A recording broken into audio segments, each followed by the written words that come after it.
This specific topic is going to be about how you optimize your teams and implementing a mindfulness practice within your teams. And I come from a frame of mind that what you learn, you teach, and what you have, you give. And so with that in mind, 20 some odd years in technology, I had an amazing ability to go into a client with my team and or with other fellow team members, and we could always deliver. We could always hit our objective. We could always make sure we put something into production. We kicked ass at building this really cool thing. I continued to get feedback, and at the point that we would deliver, the feedback would always be, we have team members that can't do this on their own. Or, it's like they kind of feel like they were left out of the journey. And so what's really interesting to me is that I've seen this saying a few different times within my career, and it's kind of a slap in my face of respond, don't react, listen, don't talk, think, don't assume. And many times I was coming into these projects and or these development teams, and I had already seen things, I don't know how many different times, a certain specific way, so I knew how to solve it.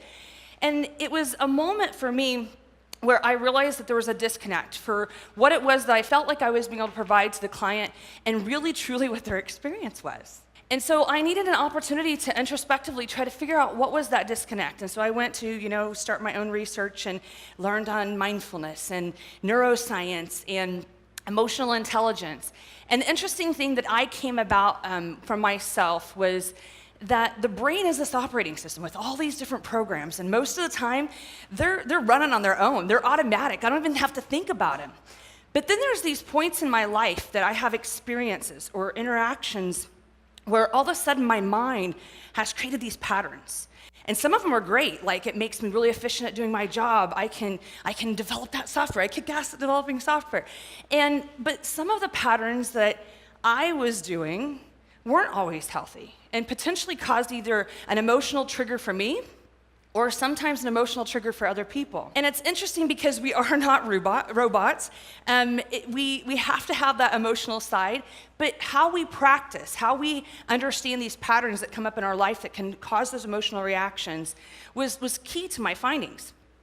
So you're sitting here going, okay, we're at a technology conference and we're getting all woo-woo. I'll talk about the woo-woo here in a second. But I've been a yogi for 20 some odd years before it was cool. And I got this amazing opportunity to help develop something called Y12SR. I was part of this team that developed a curriculum where they took a 12-step recovery program and used yoga as the platform. And what was really interesting to me about this was that as we were starting to develop these tools to help people figure out their 12 steps of their journey, I started going, oh my God, that's what we do when we do customer empathy mapping. Wait, that's the customer user experience. Wait, that's how we do a lean value tree. And so it was really interesting for me, this was my aha moment. And I needed to dive deeper into my own personal practice and understand how I could potentially utilize these tools for people and not just for product development. So as I started kind of my own personal journey through this, I found there's amazing benefits to a mindfulness practice. But I'm so used to the tangible. I'm so used to having something that I get to put in production, I get to feel, I get to see, I get to play with. This is really weird stuff. Like, it's all internal stuff. And a lot of the things that we're sitting here doing internally are gonna affect other people internally too. And so this is where you start having to understand the specific tools that are gonna help people walk them along that journey, that 12 steps to that endpoint, whatever it might look like for them. So what becomes the problem? I had to start thinking about these scenarios where I had been given feedback and told that we kicked ass at developing this thing, and yet we had people that felt left behind. And what I found was that it was an embedment of fear and scarcity. There was this underlying pattern for me that kept coming back, that people were fearful, potentially of change, of something new, of this automation. And within that, there was even a sub-layer of what I call the power of influence.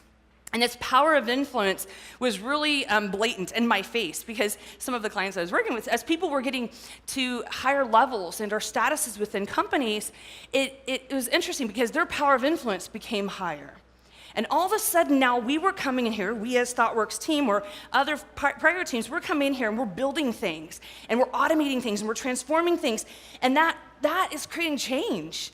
And it's causing this emotional reaction for people. And it wasn't real to me until I could start stopping and being aware of what this looked like. The interesting thing here is humans, we're wired that we want to avoid threats. And if we don't stop for a second and be able to have this new pattern, this new way of looking at something, potentially a new practice, that unresolved threat ends up reducing both the higher level thinking as a team, and it also, those survival skills just go into effect. And people are gonna start looking to find ways of control. So again, within my own personal research, my own personal practice, I found that I was trying to pull these different tools and techniques into teams, and I'd say mindfulness, and I'd get this, whoa, Kat, I know you're a yogi. I'm not getting into the lotus pose. It wasn't about the lotus pose, and it wasn't about breathing techniques, and it wasn't about this space of trying to empty my mind.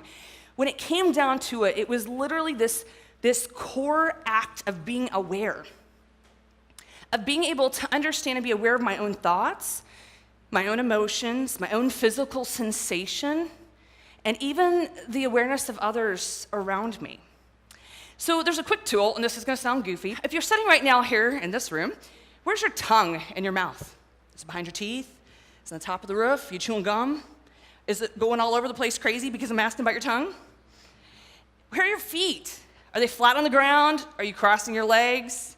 Or is one tucked up underneath you? It's been a long day. Go to the left, go to the right. How's that back feel? How's that booty side? It's really interesting because we can feel these things. These are physical sensations. It's really easy for us to actually feel something. We can stop for a moment and feel that physical sensation.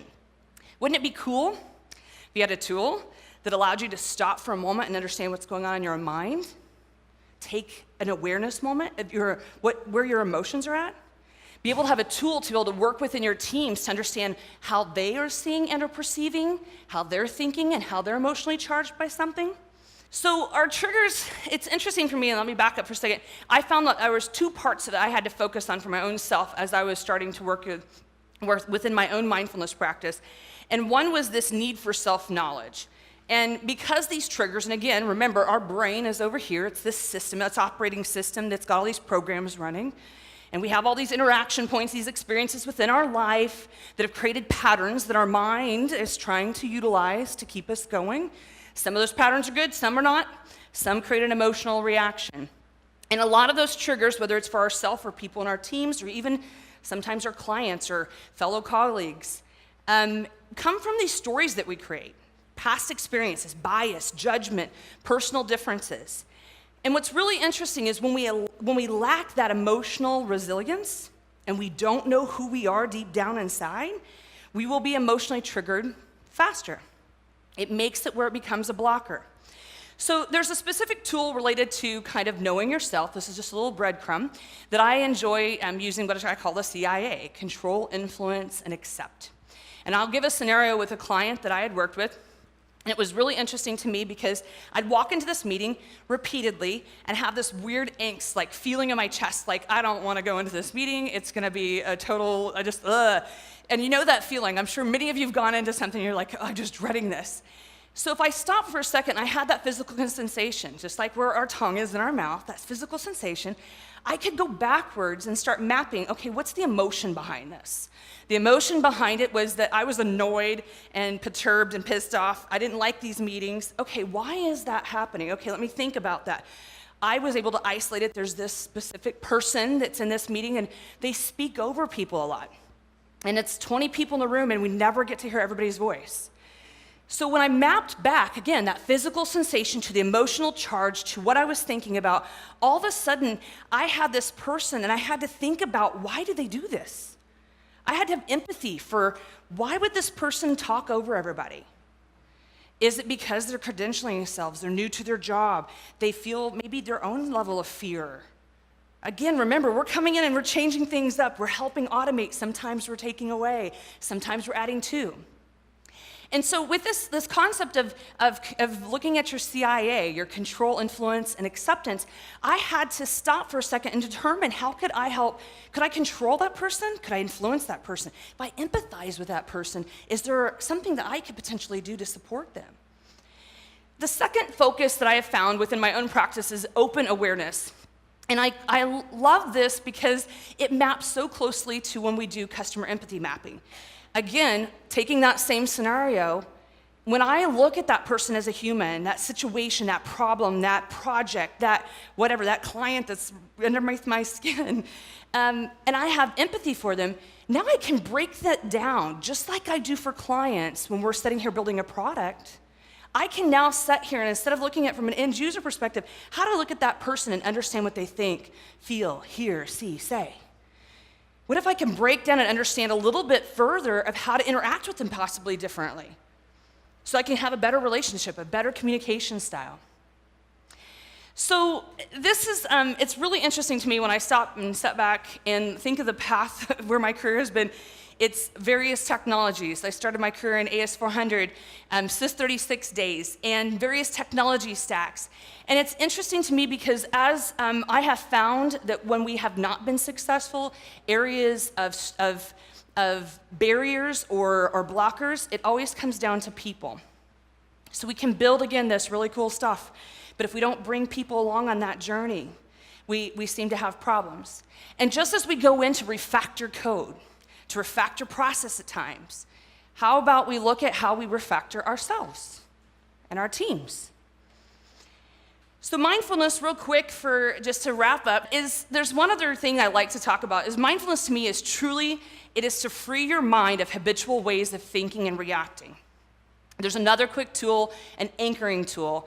Before I came out here, when I feel a certain thing, I'm just gonna let you know, I bust out in my head to Four Non-Blondes, what's up? That's my anchoring tool. I have some people that I know will touch their heart. I have other people that will touch a piece of jewelry. There's ways in which you can anchor yourself. And again, this is just helping you understand when you're emotionally triggered, you're feeling stress, anxiety, some sort of angst. There's ways in which to be able to break that pattern. So we have a variety of team exercises that I've put in here. I'm not going to go through all of them, but this is, I think, available to everybody here. There's empathy exercises, ways to listen to learn, coping with change, and all of these here are available to you. Throughout my career, I've had the ability to help craft these and work with other folks to be able to come up with some different exercises. The outcomes are amazing. When you start implementing some of these, even into like a retrospective, it's really interesting to me to see how many people change. And I know they tell you you can't change people, but it's really impactful to see how teams work differently together. Practice makes progress. We are not perfect whatsoever. I am not perfect. I'm sure that there's some folks probably in here that have been on projects with me, and I'm always in practice. One thing I'll leave with you today is I want you to think of an emotion today a feeling that you've had. Angst, anger, frustration, joy, excitement, curiosity. And I want you to observe that for the next week. Doodle it down, write it on a card. What do you have observed in other people and yourself? What do you learn about as you observe? Appreciate your time. Thank you.